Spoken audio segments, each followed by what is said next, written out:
And I'll take it with me, my memories, to be my sunshine after the rain. It's so hard to say goodbye to yesterday.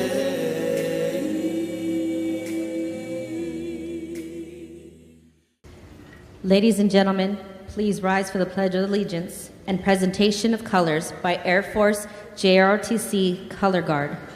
Senior Rifleman Cadet Chief Roman, Junior Rifleman Cadet Captain Leon, California Flag Cadet First Lieutenant Nadeau, American Flag Cadet Major Royal, your West High Air Force JROTC Color Guard. I pledge allegiance to the flag of the United States of America and to the republic for which it stands, one nation, under God, indivisible, with liberty and justice for all.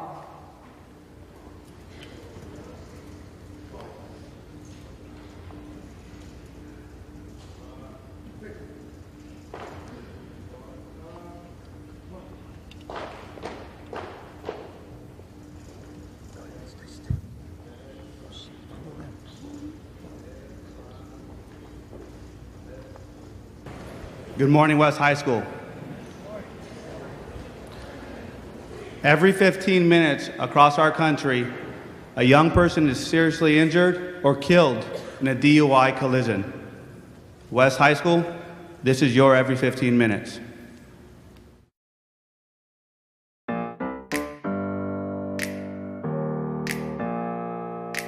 Open up the champagne, pop.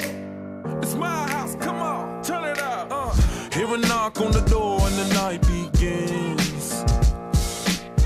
Cause we've done this before, so you come on in.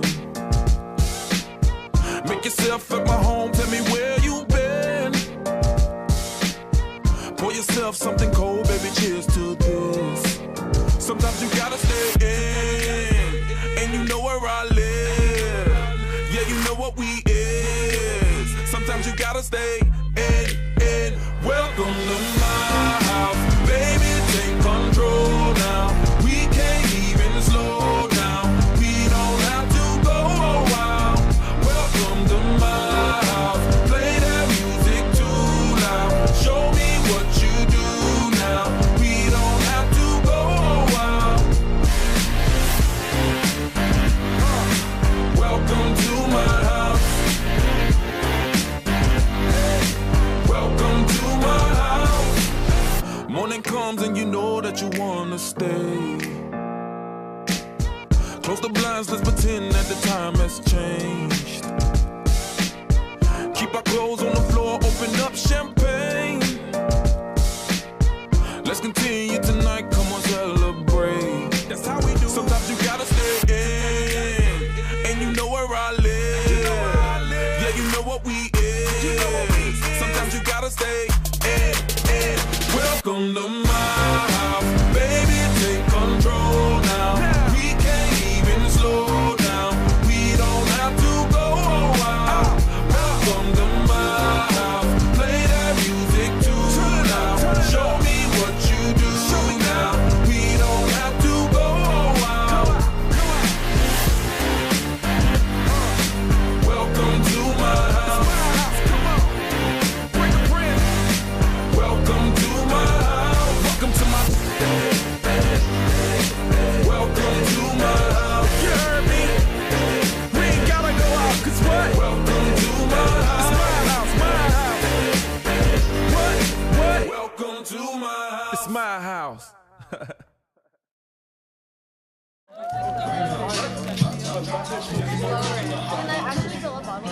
Talk to everything. I know. Got this. Talk to everything.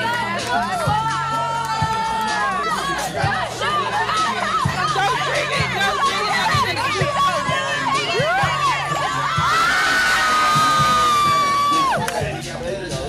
This day we could have gotta go. No, ain't no school, ain't done. What's up, everybody?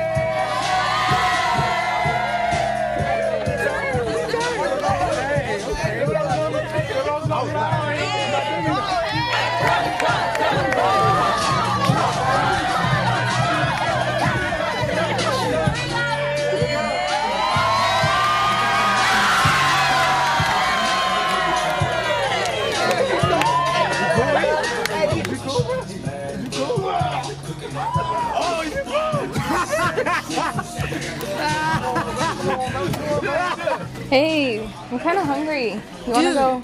So am I. Something like Nations or something? Oh, dude, that sounds freaking awesome. Dude, let's go. Wait. Are you good? Dude, I'm great. Honestly, No, I'm dude. great. No. I'm good. I'm good. Like, I got my keys. It's I'll good. drive your car. She can drive everybody. No, else. I got it. You guys Yeah. Dude, yes. Go, guys. Come on, Bella. Come on, man.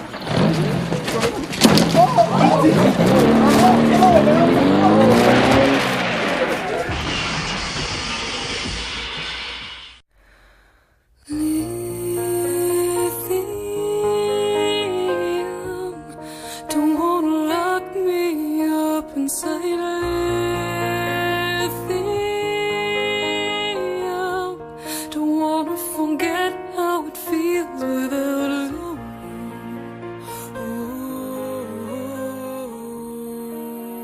But God, I wanna let it go.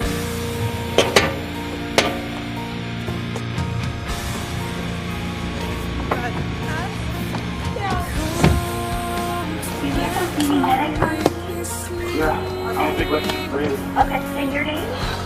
Nathan. Nathan, okay, hold on a minute. And Officer Elder.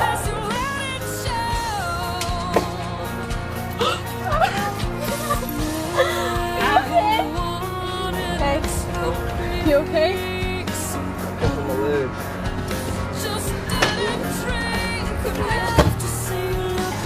I just saw you guys. I thought you were by the drive.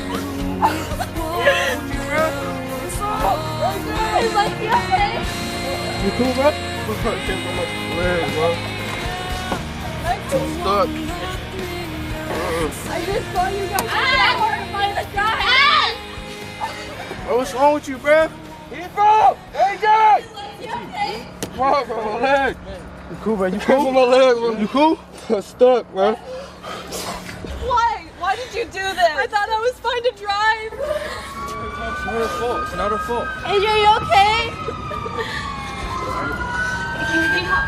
Where's Emmanuel? Wait, where's he? Come on, wake up. She's dead, bro. She's dead, bro. Come on, she's dead, bro. I think she's dead.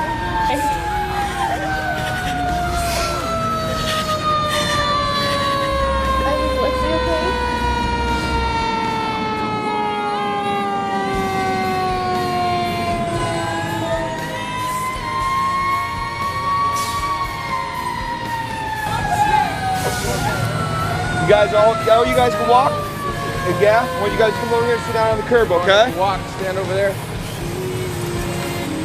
Darkness, I know myself. Can't break free until I let it go. Let me go. Darling, I forgive you after all. You came out of nowhere and hit me. She did? Yeah. Which car were you driving? The black one. Black one. All right. Where are you guys coming from? Party. Where? I'll tell you the truth, we were at a party. Party. Always find my place among the ashes. I can't hold out to me one night.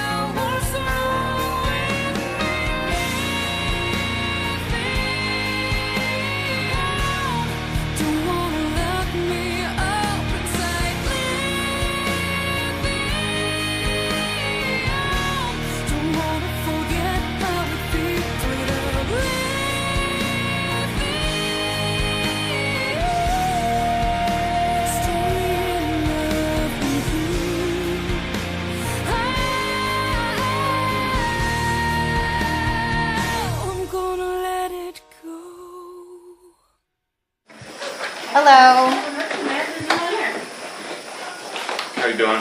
Good, how are you? Good. This is 18-year-old female. She was involved in an MBA. She had some apartment intrusion. We had to extricate her. She had a laceration to the neck.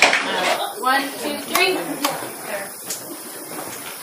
So she doesn't have a pulse right now, or does? She does have a pulse. She stopped breathing in her mouth. Okay. All right. So we're gonna, Tuber? yeah, intubate her. All right. You have a tube ready. Checking her pulse. Like getting a real tray? No, not a real tray. Are you able to pull out a tube? Do we have any extra tubes on the top? I don't think so. I think it cracked. Oh, asystole. All right. Let's start CPR. Okay. All right. All right, you have the tube? Yeah, all right. That's right. Let's give her a milligram of epi. IV's established. All right, good job. Again, no pulse. Continue CPR. Let's do another milligram of epi. Time. Pushing a milligram of epi All right. now. 1 milligram of epi in. Okay. All right. Time 2 lapse. minutes. All right. No pulse. I think that's it. Check pulse. No pulse. All right. We're gonna call it at 9:48. Time of death. Okay. All right.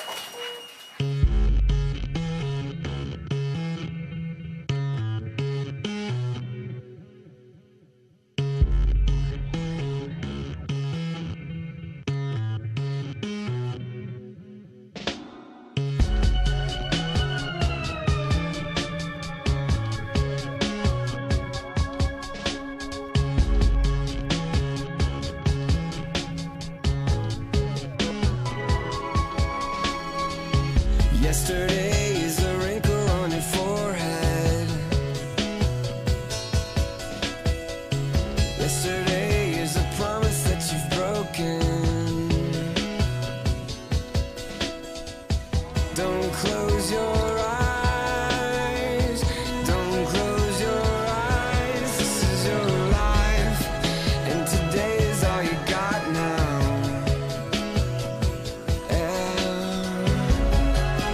And today is all you'll ever have. Don't close your eyes. Don't close your eyes. This is your life. Are you who you wanna be? This is your life. Are you who you wanna be? This is your life. Is it everything you dreamed it would be when the world was younger and you had everything to lose?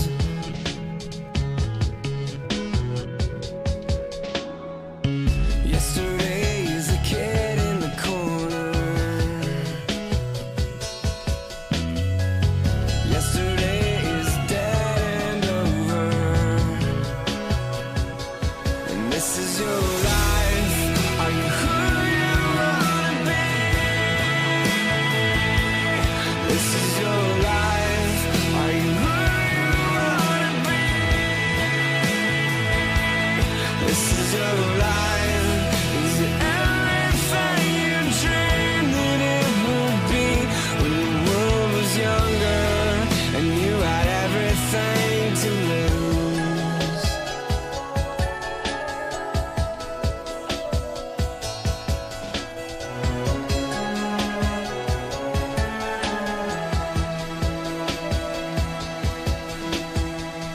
Don't close your eyes. Don't close your eyes. Don't close your eyes. Don't close your eyes. This is your life. Are you who you wanna be? I'm going to take these handcuffs off. I want you to place this hand on the back of your head. On the back of your head. Same thing with this one. On the back of your head. Okay. All right. Are you good? Yeah, I'm good. Thanks. Okay, Sierra, come on over here. We're gonna take your fingerprints. Just leave your hands back your side. Go ahead and relax. Okay, so what we're gonna do is put your whole palm right here. We're gonna press down there, okay? All right.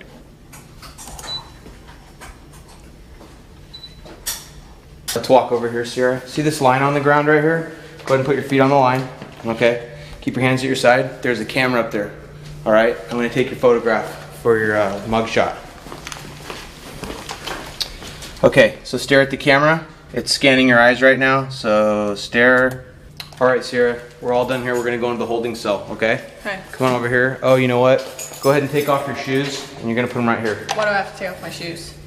We don't want you to have any laces on, because we've had people that unfortunately try to kill themselves with their laces. So go ahead and pop your shoes off. You'll get them before we go. Come on into the holding cell.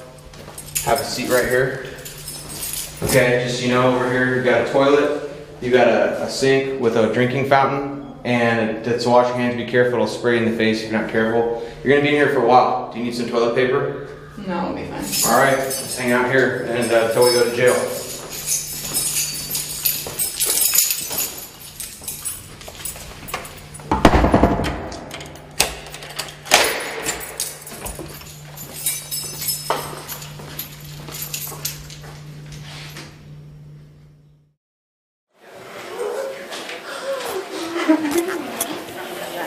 Ugh, right?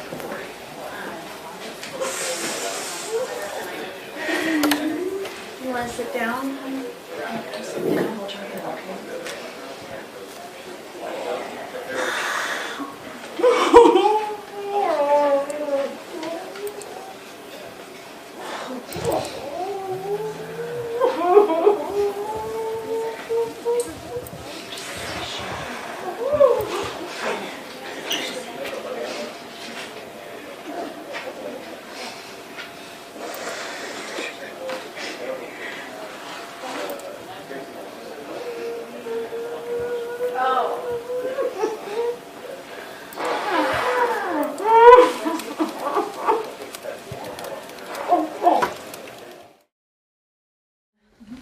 My name is Deputy Shelby. I'm with the San Joaquin County Sheriff's Office.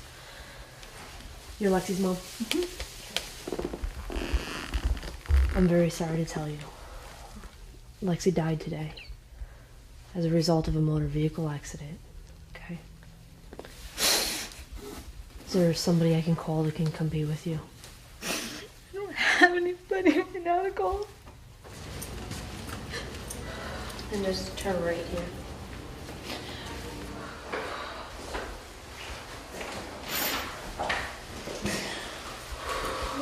Are you okay?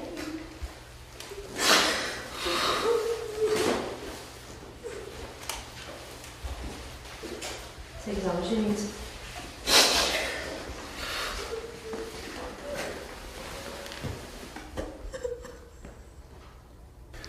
Good afternoon, Your Honor. We've come to the sentencing portion of this particular proceeding. I'd like to remind the court that back in 1984, in direct response to 9 kids being killed with drinking, driving in Tracy that year, there was a program started to try to intervene with young people to teach them not to drink and drive. That program has blossomed into the every 15-minute program, and this particular defendant participated. Knowing full well the dangers of drinking and driving, she nevertheless went out, she drank, she drove, and she killed 2 individuals. These 2, Lexi Wilson, Azalea Calusa, will never see the light of day again. They are dead, buried. We ask, Your Honor, to impose the maximum sentence, to do justice, to give her 30 years to life. Thank you. Your Honor, thank you. On behalf of Miss Whittington and her family, Your Honor, her 3 brothers and sisters, her mom, her stepfather, and her father are here before you. Your Honor, she just barely turned 18 on January 28th. She was young. This was a mistake. This was a tragic mistake. But as this court has heard and this court has seen before, this is something that she will never, ever be able to forget, and she'll never have that pain go away. Based upon her age and the mitigating factors in the probation report, I think this court would best serve this community of Tracy by giving her the chance, that small chance, that after 15 years in prison, she may be able to return to her community, to give back, to start a healing process that is most important to everyone here. Thank you, Your Honor. Sierra Gobb Whittington, the jury has found you guilty of 2 counts of murder in the 2nd degree. The finding is that you knowingly made a decision to get behind the wheel of the car after drinking and knowing the consequences. Those actions resulted in the death of two individuals. I understand Mr. Samara's argument, but the decision carries with it responsibility, and the responsibility is for the death of each of the 2 individuals. So I am going to order a sentence of 15 years to life for each of the victims, and I'm going to order that they run consecutive for a total term of 30 years to life in prison. With that, I'm going to remand you to the sheriff to be delivered to the Department of Corrections.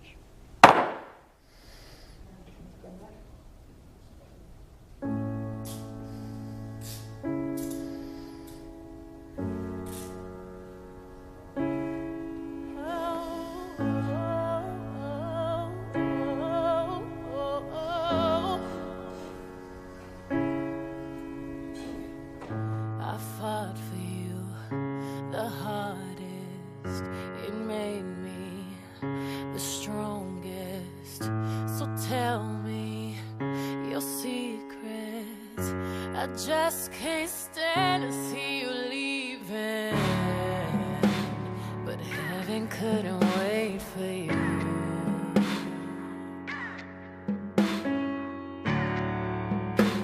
No, heaven couldn't wait for you.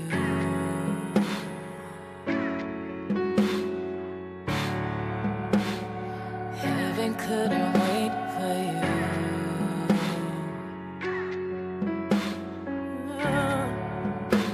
No, heaven couldn't wait for you. So go on, go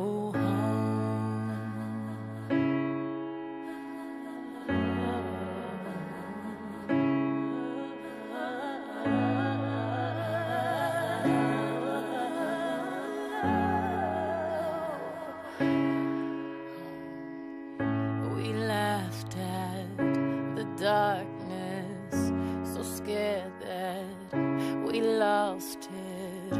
We stood on the ceilings. You showed me love was all you needed. Heaven couldn't wait for you.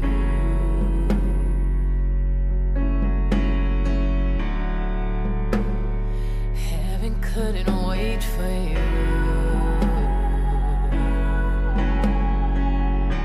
Oh, heaven couldn't wait for you.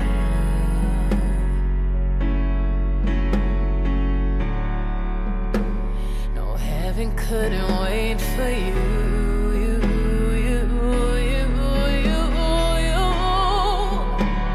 No, heaven couldn't wait for you.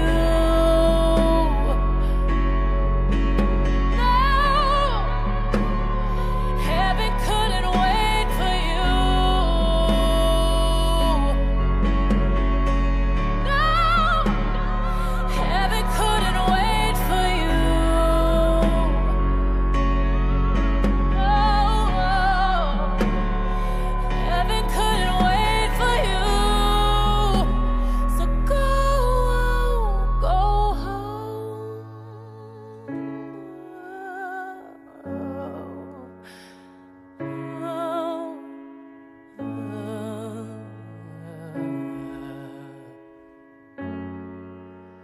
So go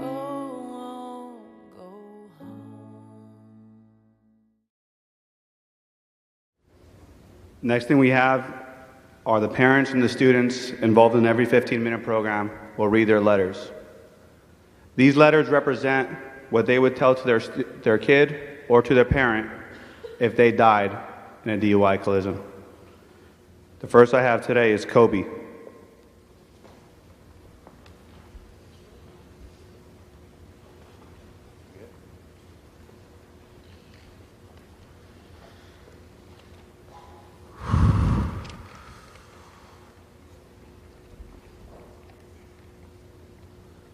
Today, I die. From the day I was born, I'm proud to call you.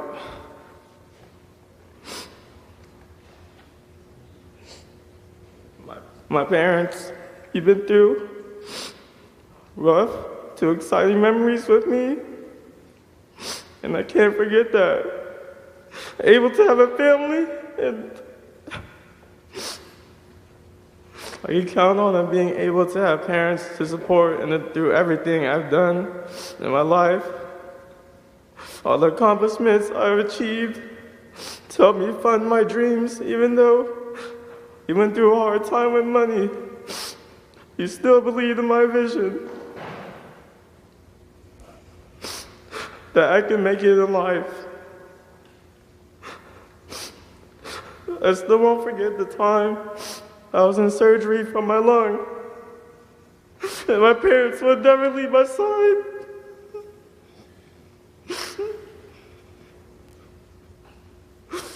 Dad would always come after his work, even though you could take the time to rest. From family parties, we would always make a single color. We would always match a single color before taking thousands and thousands of pictures. Being able to have a little brother in my life, from taking care of him to messing around with him. These little memories I always think about. I'm grateful for all the things you've done for me. I always say thank you after every meal or item given to me, because I won't know when will be my last thank you for my parents. I love you, Mom and Dad. Thank you for everything in life.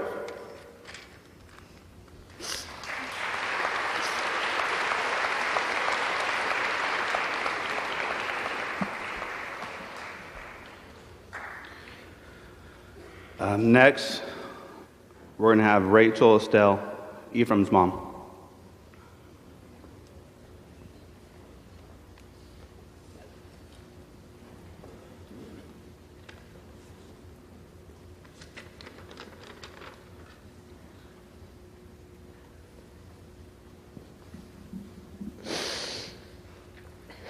Today, I lost Ephraim Marcus Hill.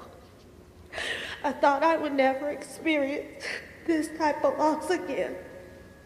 I am very grateful you were there to support me when your father went into cardiac arrest at home. E, you stepped up. You called 911 at home when I was frantic. E, you asked me when they took your father out on the stretcher, you said to me, "Mommy, where's your faith?" E, I'm so proud of you. You never stopped believing in God, and you never stopped standing on your faith, no matter what. E, you have impacted your family's life tremendously. E, I want you to know how much I'll miss you saying, "Mom, you're always complaining now." E, I will miss hearing you and Hannah playing 2K and Madden 16. E, I will miss hearing you sing in the house, especially the Temptations and the other songs. Every time I get in the car, I will miss looking over in the passenger seat and watching you plugged in, listening to your radio peacefully and sleeping. I will miss E, I will miss our talks about life, etc. E, I will miss every day seeing your smiling face and your jokes. I will miss not being able to hug or say how much I love you. Love, Mom.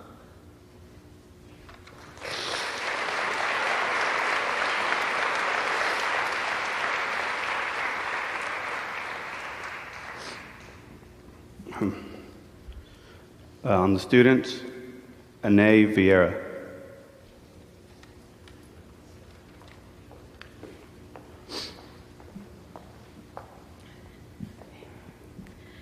Dear parents, today I died. I died at the age of 17, a senior here at West High School. I died due to a drunk driver. Mom, Dad, I know I didn't come out of, I know you didn't give birth to me.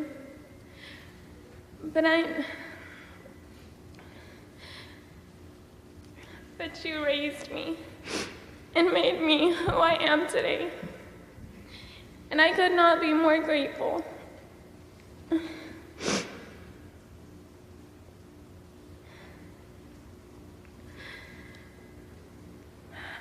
My time here was short, and my time with you was even shorter.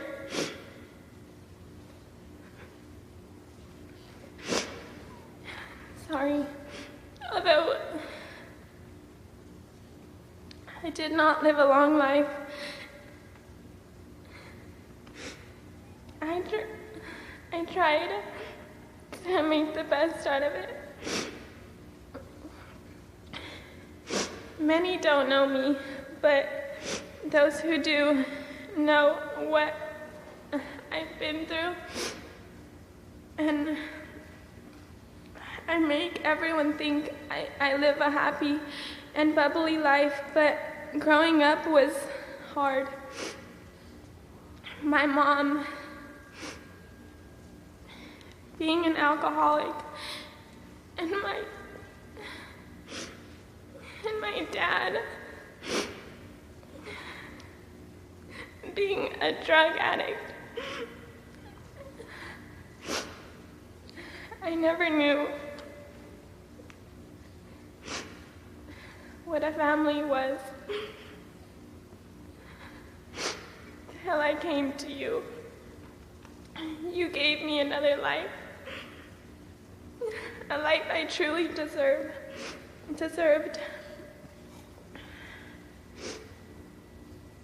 A shoulder to cry on during my first breakup or my first sprained ankle.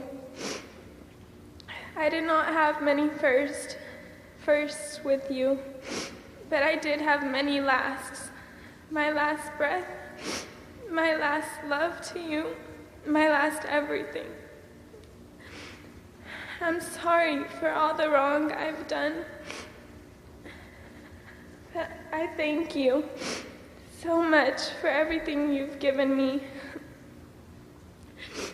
I can't wait till the day I see you and hug you in heaven, but until then, goodbye.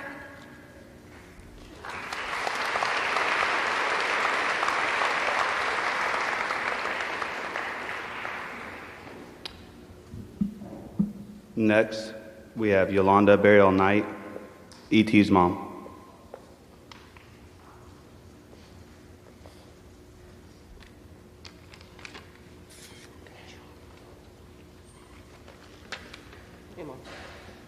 You're gonna make it harder, Manuel. Today I lost my son Emmanuel, the love of my life, my favorite second son, my heartbeat, my hero, my love. When I saw you laying there, I thought I was going to die. My body shook with grief. The thought of never kissing you on the cheek or hugging you and having you say, "Yes, Mom," and the way you say it hurts. How will I live without you? The son who came into my life shy and quiet, who loved me so much that he sucked my neck. The child who always was watching everything, and yet the one who really only loved me is gone forever. I will miss your cuteness and the way you laugh about nothing so hard that it made everyone else laugh. Out of all the three of my kids, you are the kindest. You are the one who will do your chores without me saying it 100 times. I remember the first time I almost lost you when you were about 2, and we discovered you were allergic to peanuts. I can still smell the fare, hear the noises, the popcorn, the hot dogs, and the kids on scary rides, and you, my son, were not able to breathe. And I stopped the ride and made them call the ambulance, and we went to the emergency room. Me and you were together until they got you better, all night, afraid that you would leave me. My heart aches for the fact that today you have. I know my God will provide. I know how much I love you, now and forever, my son, my baby boy, my love. Goodbye for now.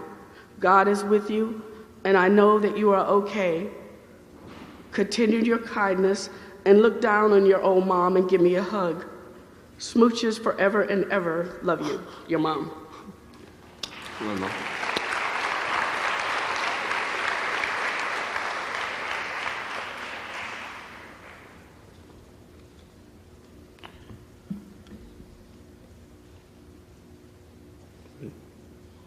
Next, we got Anastasia.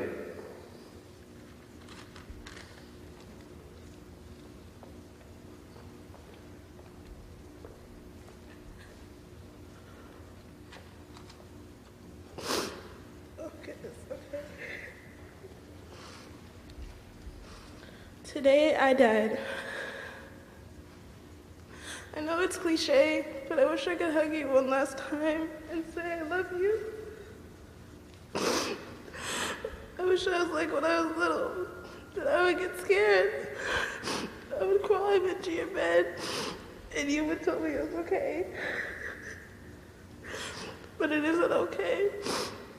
I never get to sew Nana again. I play Madden with Uncle Marcus. I never get to tease Uncle Matt again. I'll never hear Papa say how much he wants to switch teams because the Cardinals suck. I'll never see Mackenzie or Marjay or Marnay grow up. I'll never grow up and graduate. I'll never get to meet I'll never get to meet my father. Wish I could. I'd finally get what I always wanted and dreamed of just one day with both of my parents by my side. Mom, I'm so sorry. I wish we were closer. I wish I didn't let past mistakes stop us from being closer, stop me from telling you how much you mean to me. How much I appreciate you. You were a single mother who had no one. And even the lights went out, we had to go without you. Made sure I had everything I needed. I always thought we'd have tomorrow, that when things would be better. And now tomorrow is gone. You never think it could happen, you know? Because you please tell my dad and my siblings. I wanted to meet them so bad. I had sisters or brothers. Honestly, I've always wanted them.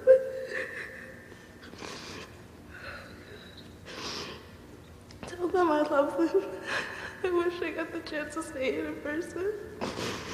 Always promise me you won't cry and you'll wear pink. You'll stay healthy.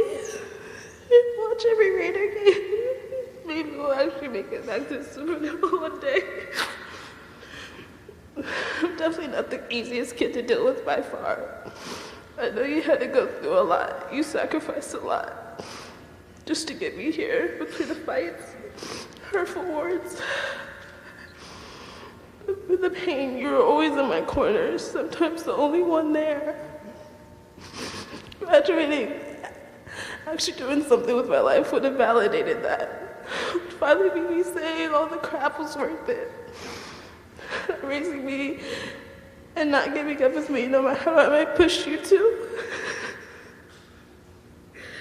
It was the right decision, but now that will never happen. I'm gone. And so is our future together.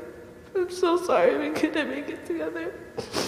I love you and the rest of my family and my friends. Promise me.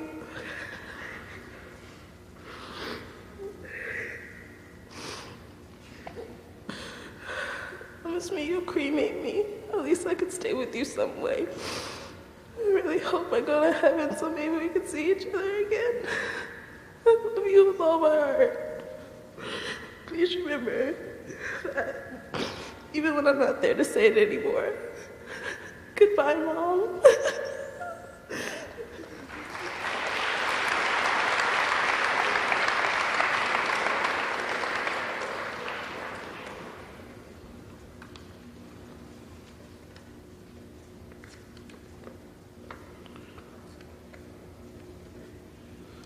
Next, We got Jacob Brown's father, Principal Brown.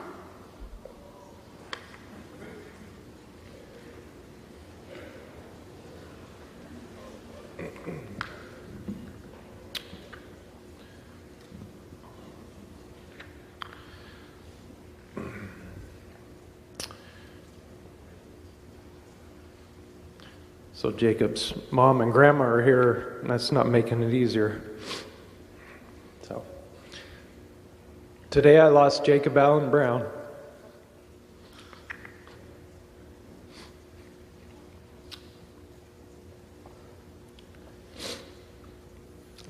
I thought I'd get farther in.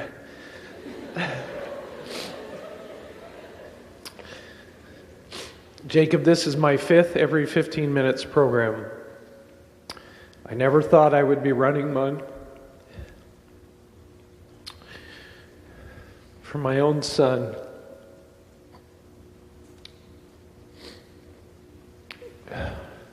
Every single time we do this, it breaks my heart.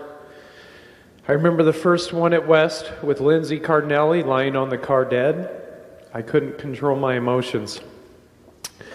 I remember the speaker talking about her young sister Nicole, who died in an alcohol-related crash.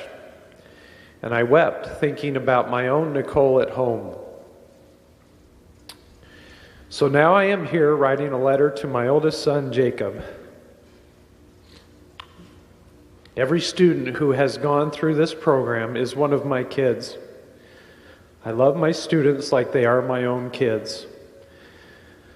Sometimes I have felt like I owe you an apology because so much of my love has gone to my students. I feel like I have neglected you.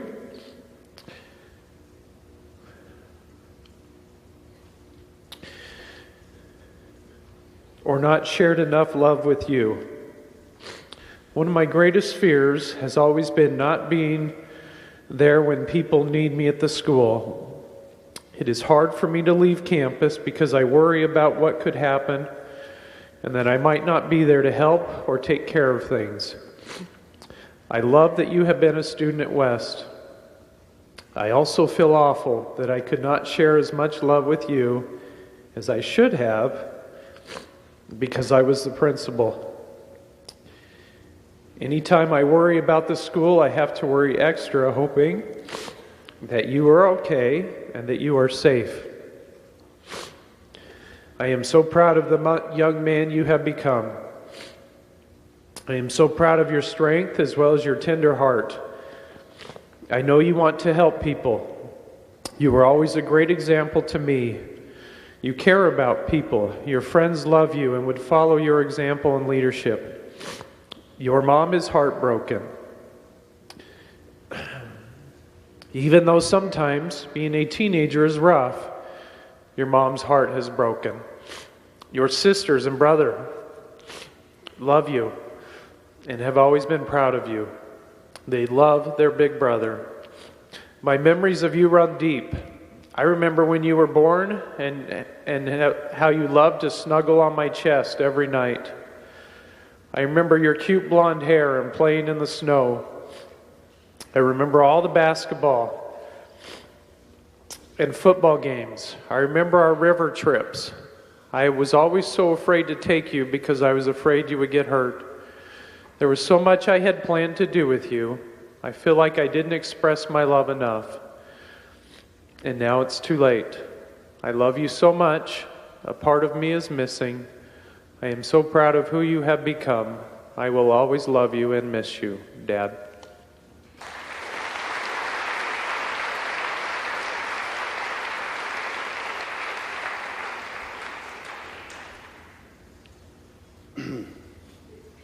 That was pretty rough.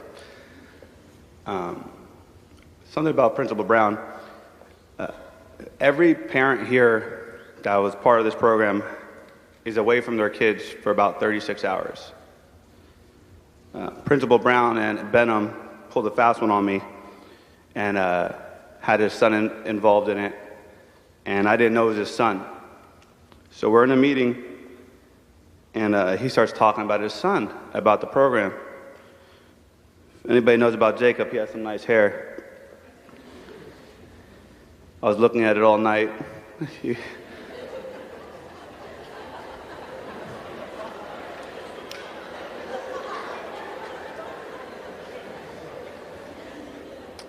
So Principal Brown's talking, we're in this meeting,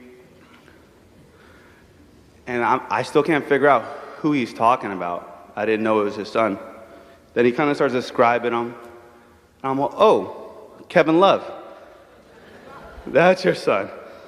Oh, okay. But I'm going to tell you something about Principal Brown. Anybody else would say, hey, I'm the principal, and wouldn't listen to me.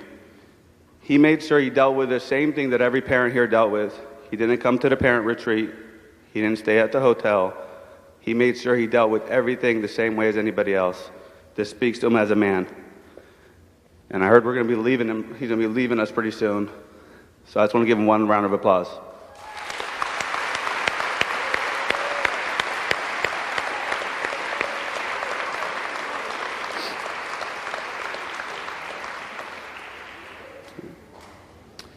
Next we have for you a really good speaker, my good friend, Jody.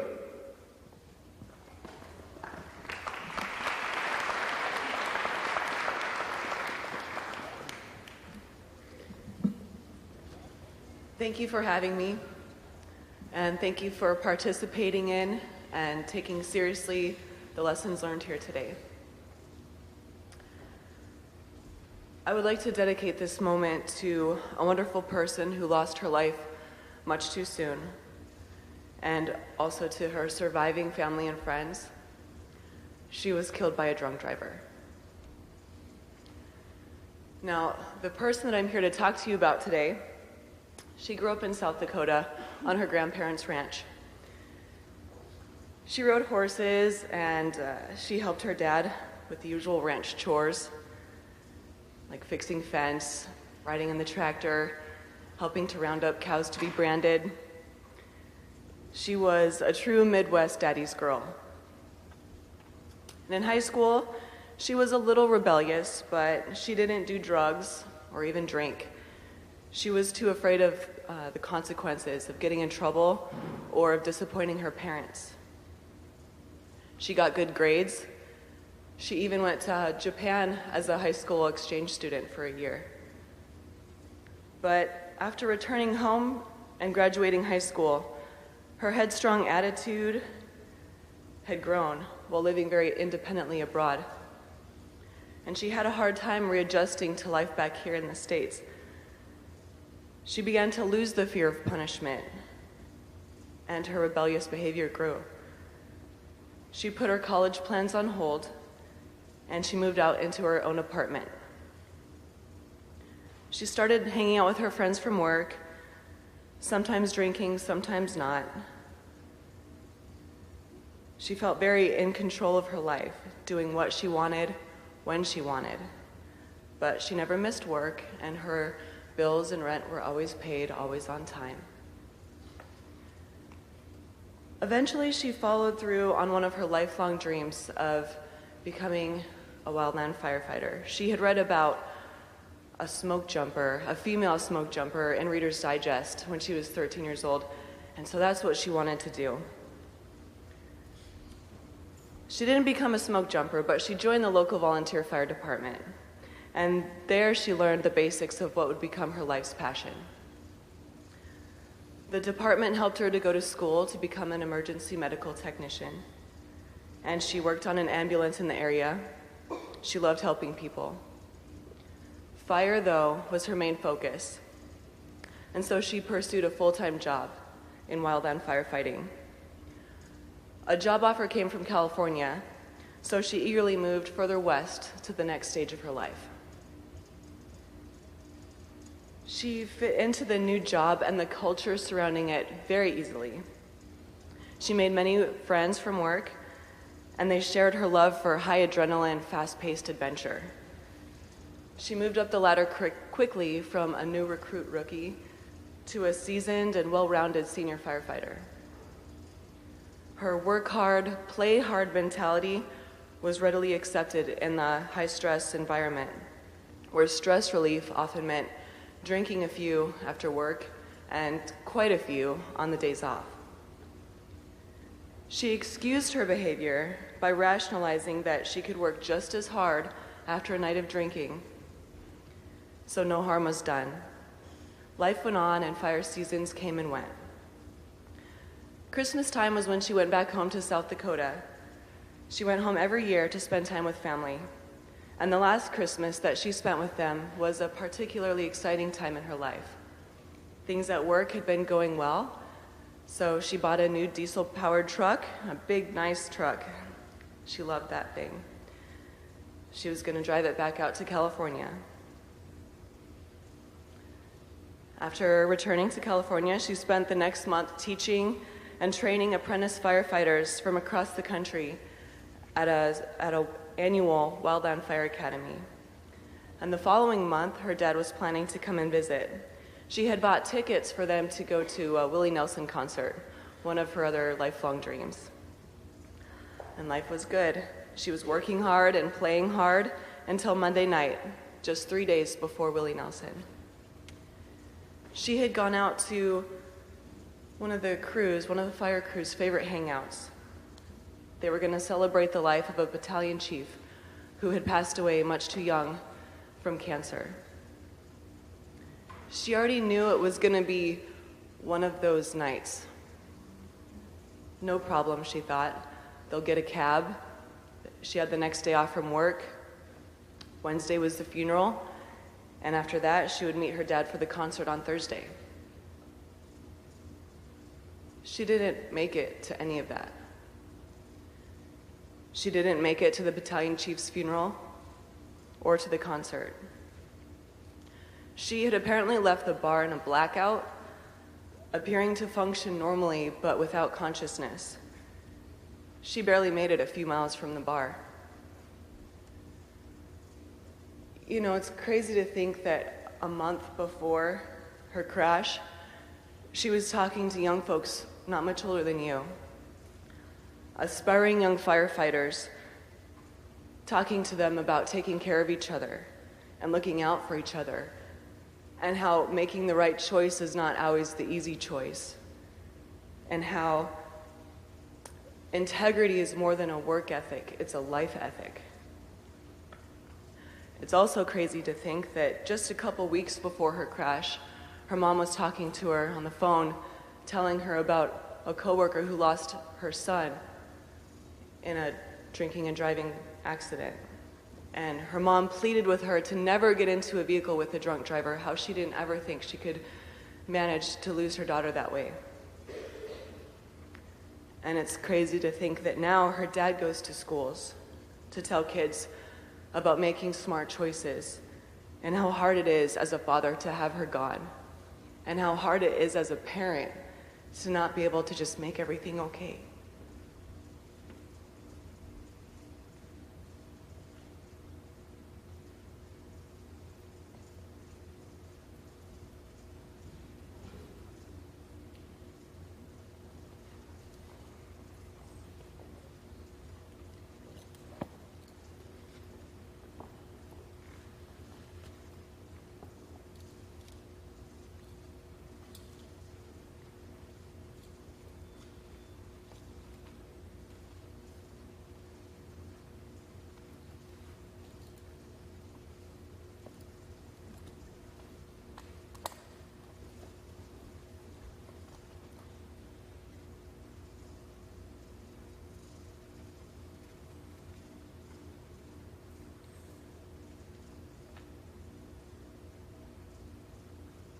I remember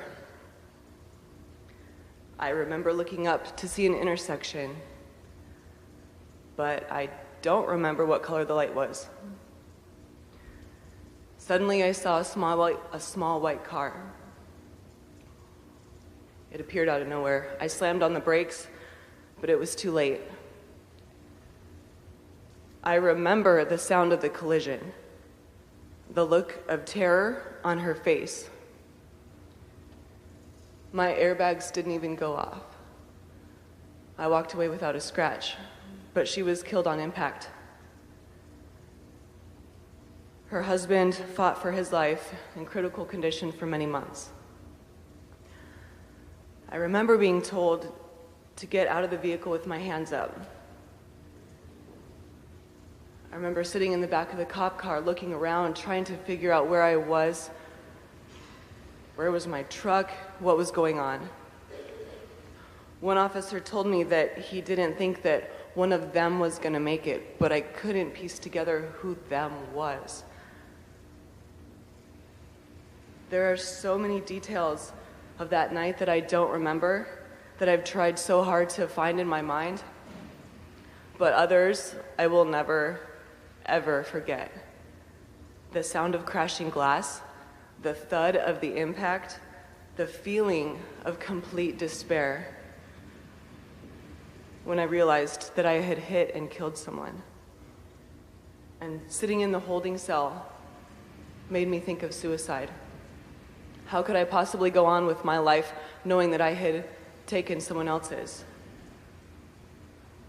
And then I knew that that would be the ultimate act of cowardice, that now I had to be brave and to be strong, and now I had to live out the mantra that I had always taught to my crew members. And because of my choice to drink and drive, my dreams are on hold now. And there's nothing that I can ever do to bring back a life. There's nothing I can ever do to undo the pain and suffering that so many have suffered and gone through because of my decision to drink and drive. And while I don't define my life or myself by my mistakes, I will never forget either. And it's because I don't want to forget that I'm here today. It's because I'm accountable for what I've done wrong that I hope to share this experience and allow this experience to do something good. And if my story can prevent just one like it, then that is good, and I will work for that. Be brave and be strong. Thank you for your attention. My name is, I'm inmate number WE6486, and I am serving a life sentence, not a life sentence, but I am serving a sentence behind drinking and driving. And this is not a reenactment, this is my story. Thank you.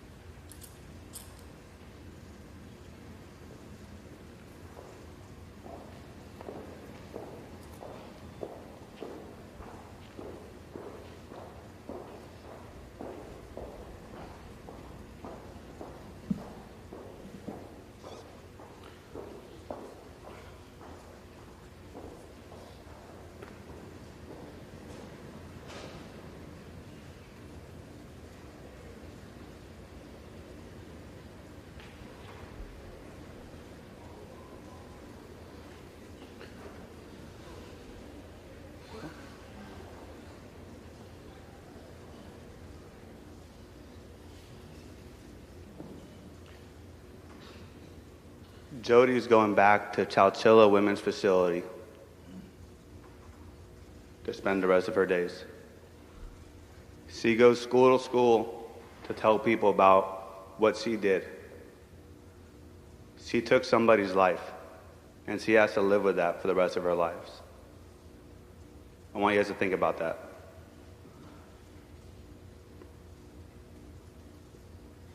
In closing, I'd like to thank everybody that made this event possible. Tracy Police Department, Tracy Fire Department, AMR, Hotchkiss Mortuary, California Department of Corrections, and the CHP. I'd like to thank the video and sound crew, West High Makeup Club, and the Floral Department for donating all their time, and for everybody that's donated time and money for this program to happen. I think the most important people of this event, the students of West High School and the families, but in particular, the families that were involved. Parents. There's a lot of parents that turned down our request to allow their kids to be involved, and you guys allowed us to take your kids from you for 36 hours and put them through rigorous testing and training just so they could learn something and hopefully teach their friends. I thank you guys for allowing them. Without you guys, we couldn't do this program. I'd like to thank the students for dealing with me.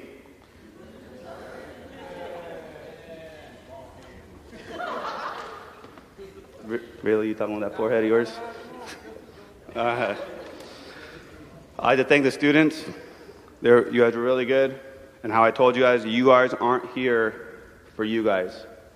You guys are here to teach your friends, your family, about DUI, about educating them about what could possibly happen. This wasn't meant to have fun. We did, but it's meant for education.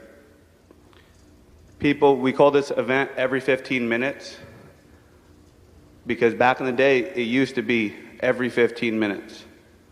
Through programs like this, it has become every 53 minutes that a student dies or gets permanently disabled in a DUI collision. So we believe through enforcement and education like this, hopefully, it's never again. I like to thank the staff of Tracy High, but there's one person in particular I'd like to stand up. I believe he's hiding in the back somewhere. Benham? Where'd you go? He left? All right, he left. Well, Benham has met with me every week since early September, taking time out of his own day, calling me all hours of the night to make sure this program's happened. He's done this basically all by himself. So even though he's not here, I'd like to give him a round of applause, please.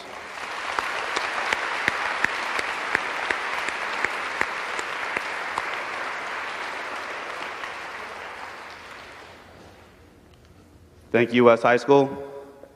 Mr. Brown.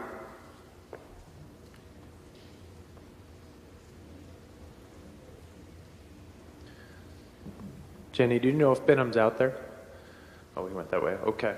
I appreciate the round of applause for Mr. Benham, and when you see him on campus, make sure you thank him. But please give one for Officer Rashid, too, for putting this together.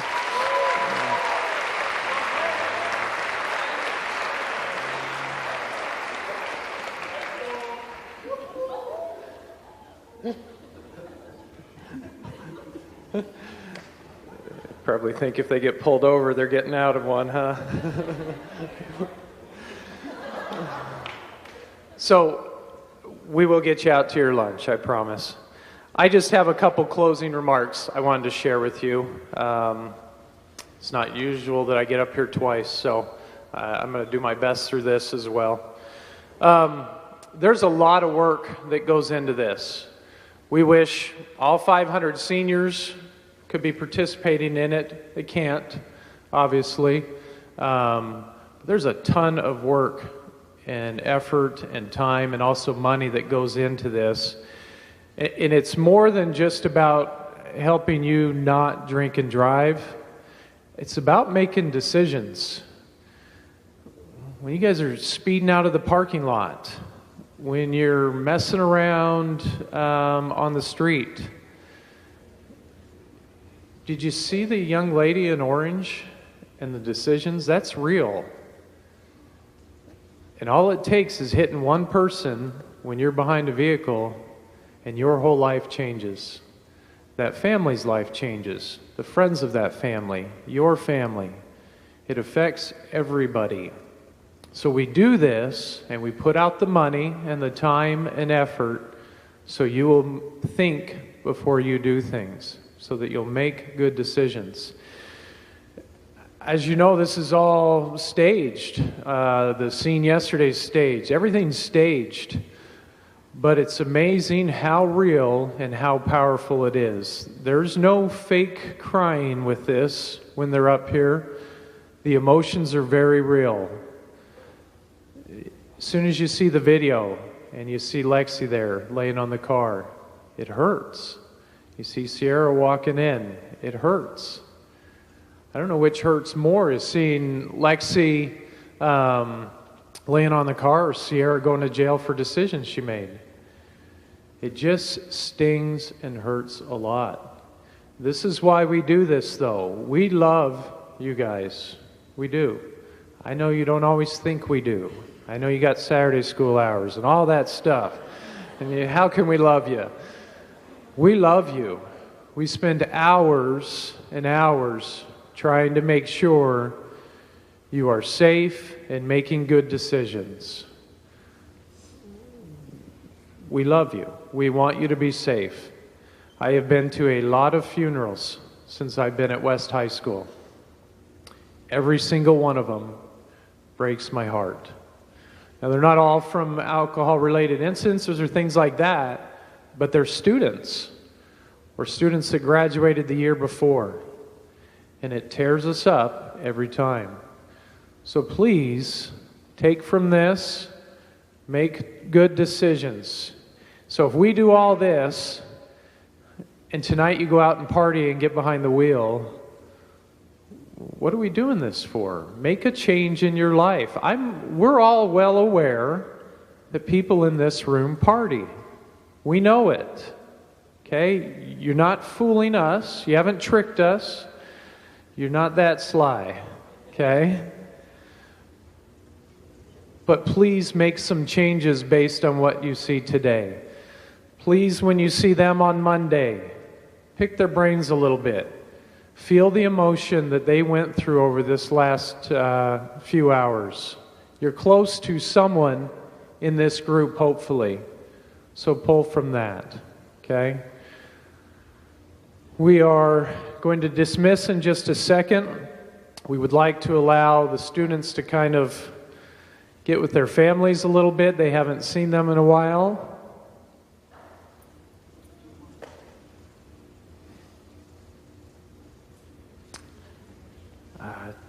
Almost. I was closing. I know some of you want to come down and hug. I think it's great. Give them about 2 minutes to get a hug over here first, though. Okay? They need it. Their families need it. Okay? And then from there, once we're done with that, we will send you back either to class or lunch. The bell will ring in a few minutes. So you have a few minutes to kind of work through this a little bit. Before we go again, one last thing. Will you please give everybody that was involved one last hand, and then we'll dismiss. Thank you.